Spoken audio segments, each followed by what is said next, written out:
a greyish hue. Each drop reflected the light from the torches held by the guardians of the gates. Mormont, a minor town on the very edge of the empire, was the last bastion of humanity before the border with the lands of the elves. Oh, why do I always get assignments in such places? Why not conduct some investigation in the capital, or perhaps sail somewhere for a couple of months, so I have time to advance in my study of magic? No, of course, I must end up in the god-forsaken Mormont, and this rain is only getting stronger. I feel the journey is going to be quite delightful. Perhaps I should introduce myself. My name is Mitsuomi. Yes, I know. It's a strange name, but it was written in the letter with which I was left at the orphanage.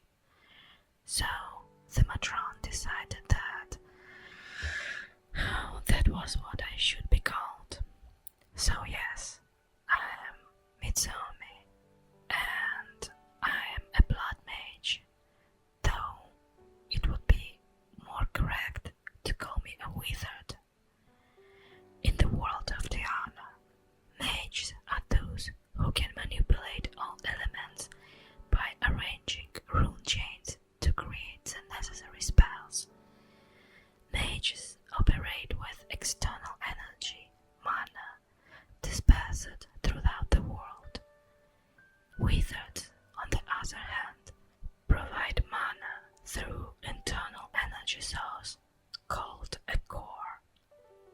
Wizards, for the most part, can only manipulate the type of energy generated by their core. It is rare for wizards to control two types of energy, although it does happen sometimes. Why do I call myself a blood mage? Because I come on the blood, any blood, my own or someone else, although there are nuances to this, but more on that another time, as I have just arrived. The Golden Deer Tavern was located in the heart of Mormont, attracting residents and travelers with its cozy light and the promise of warm shelter. Despite the town's remote location, the tavern created a pleasant feeling of imminent rest and possibly good food. Upon opening the door, I was greeted by the aroma of roasted meat, and my stomach traitorously rumbled. Oh no, friend.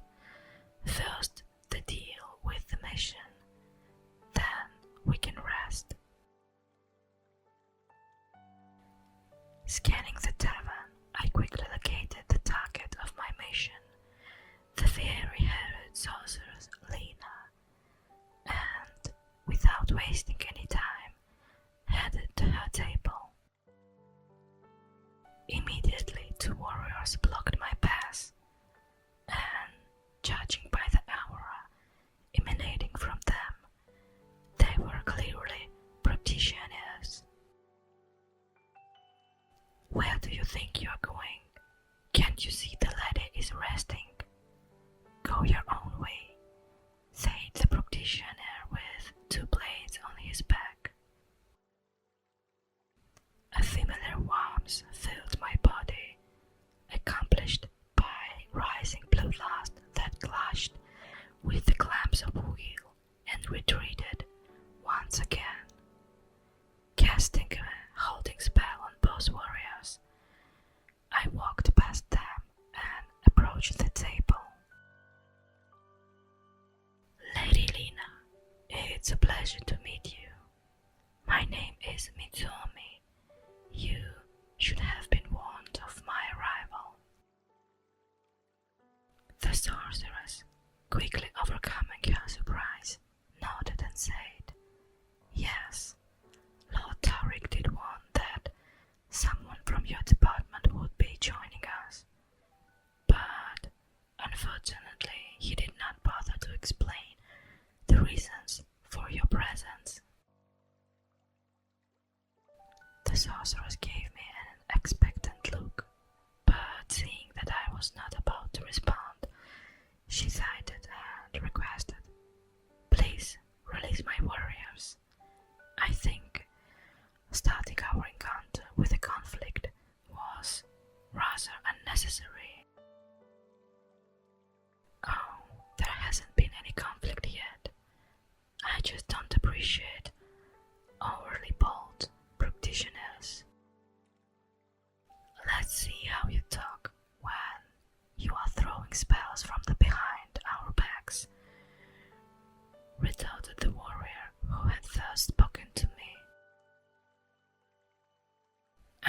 This is why I dislike warriors or practitioners, as they are also known. They certainty that without them, wizards and mages are worthless. Admittedly, it is often the case, but those are just nuances. Lady Lena, considering whom we need to escort to the Empire, I would appreciate if you could provide the composition of your squad, and preferably the ranks of all practitioners and wielders. Yes, we have 4 warriors, 3 of knight rank and 1 of great guard rank. I am of mystic rank, and I also have 2 apprentices of adept rank with me. That means we only have 2 combat units, Lady Lena herself and the warrior of great guard rank. Knights are certainly no ordinary adepts of guard rank, but they are not exactly heavy hitters, and better not to think about the sorcerer's apprentices at all. Why on earth did she bring them on such a mission? Given that we are to meet the Elven Princess, either Lena is holding back something from me, or this group is merely a decoy and the main group will lead us. Or the Empire is not interested in the successful completion of this mission. Damn, the intrigues. Master Lars could have at least told me why I am here. Thank you, Lady Lena. Then we shall meet tomorrow. All the best, Lair Mitsuomi. After tossing a few silver coins to the innkeeper, I received the key to my room and ascended to the 2nd floor of the tavern, entering my accommodations. The room featured a simple single wooden bed with clean linen and a small wooden blanket. In the corner of the room was an open wooden wardrobe for clothes and small personal items of the guests. Fortunately, there was no need for me to use it, as all my belongings were in my spatial ring. Opposite the bed, there was a small table with a single chair, suitable for reading or enjoying a cup of tea. Above the table hung a simple oil lantern, providing ample lighting. It was surprising to see such heroism as an oil lantern in a city tavern. suggesting that magnification had not yet reached this remote place. Focusing my energy on my eyes, I scanned the room with magical vision and found nothing suspicious, allowing me to proceed to the bed with a peaceful mind for a deep meditation. Closing my eyes, I began to breathe deeply and evenly, allowing waves of calm to wash over my consciousness. Focusing on the slow rhythm of my breath, I used blood magic to slow down all bodily processes. To an outsider, I might appear that I had died, but that was not the case. Such deep immersion into the memory of blood requires slowing all bodily processes and tuning the brain to a certain frequency.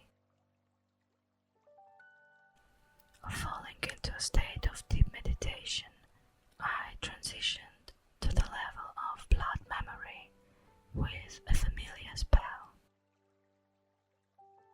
An extraordinarily beautiful and peaceful green world unfolded around me. Before me stretched a vast valley, drawing in a variety of greens, from dark emerald to light lemon shades. The sky was clear, saturated azure, and through the transparent air it seemed possible to touch every cloud. The ground under my feet was soft, covered with a thick layer of moss that rustled underfoot.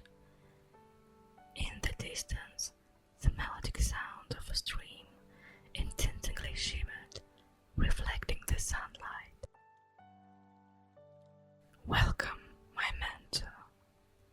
From light, smoothly floating clumps of fog, a shielded began to form. It slowly assembled, like fine threads spun from the air itself, merging into the figure of a man.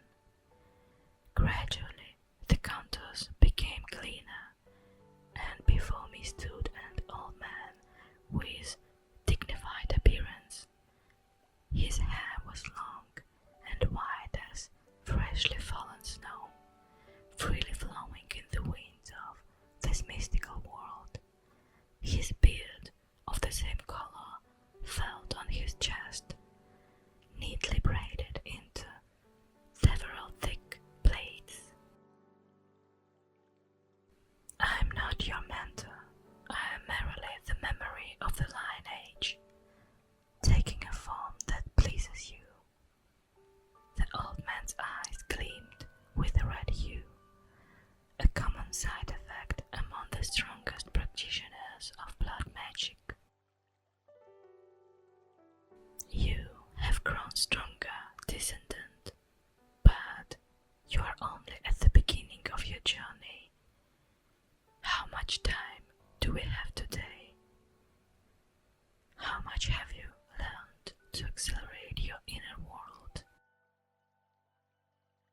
For now, only a threefold slowdown, and I would like to rest a bit tonight, since I must embark on a march tomorrow, so I suppose we have 10 to 12 hours. The old man snorted in displeasure. You waste your time serving the weak-willed of the Empire, but that is your choice. You spend too little time with the memory of blood. Therefore, in previous times, you will work on accelerating your inner world. This will serve you well in the future. And so began another phase of training.